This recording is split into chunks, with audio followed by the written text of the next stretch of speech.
S family, আমি কবিতা চলে এসেছি আবার একটা নতুন ব্লগ নিয়ে। তবে স্নান টান সেরে রেডি হয়ে ফ্রেশ হয়ে চলে এসেছি। সকালবেলা রান্নাবাড়ি করে দিয়েছি, স্যার অফিসে চলে গেছে, সবাইকে টিফিন দিয়ে দিয়েছি, দিয়া পড়তে থেকে চলে এসেছে। এবার স্নান টান সেরে এখন বাজে 11:30 বেজে গেছে। সব সকাল থেকে কাজকর্ম করতে 11:30 বেজে গেছে।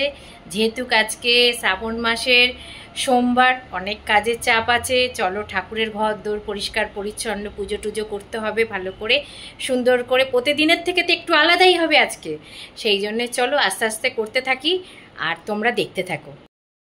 ঠাকুরের সমস্ত ঘরটরগুলো পরিষ্কার করে আসলাম। এবার যাই, গাছে কয়েকটা ফুল ফুটেছে, ফুল তুলে নিয়ে আসি। দাঁড়াও, চলো আমার সাথে সাথে, চলো ফুল তুলতে চলো। হচ্ছে ফুল ফুটেছে,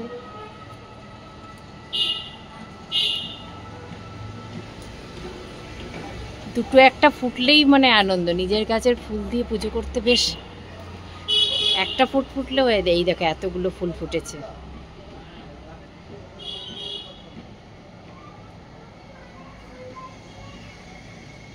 চলো এগুলো সব নিয়ে গিয়ে আগে ঠাকুর ঘরে রেখে আসি। এবার পুজোয় বসবো। দেখো মোটামুটি পরিষ্কার করলাম, একদম সুন্দর করে গুছিয়ে গাছে পরিষ্কার করলাম। এবার পুজোয় বসছি। ভক্তি মানে প্রার্থনা নয়, ভক্তি মানে বিশ্বাস। অনেক সময় জীবনের অনেক কিছু ঘটে যেটা আমাদের মনের মতন হয় না। অনেক সময় হয়তো তার পরিকল্পনাও আমরা বুঝতে পারি না, কিন্তু সময় এলে বুঝি ওই পরিকল্পনাই ছিল আমাদের ভালোর জন্য। ধৈর্য রাখো, ভালো কাজ করো, ভগবান ঠিক সময়ে পথ খুলে দেবে।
পুজো সেরে চলে আসলাম একেবারে রান্নাঘরে।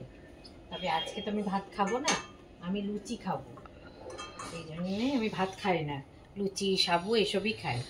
তাই আমি আজকে লুচি খাবো বলে লুচিটা বানাবো। আর দিয়ার জন্য তো রান্না করেছি, ওকে দিয়ে দেবো। আমি আগে লুচিটা কটা করে নিয়ে তারপরে দিচ্ছি। এই সব কাজ সেরে না এসে আর মানে কিছু খেতে ইচ্ছা করে না, নিজের জন্য আর কিছু করতে ইচ্ছা করে না, জানো তো। সকাল থেকে এই পুজো টুজো সেরে এই এখন 1:30 বাজে, সব কিছু শেষ করলাম, পুজো টুজো শেষ করলে এখন 1:30 বাজে। আর তখন এই লুচি ভাজতে ইচ্ছা করে বলো তো।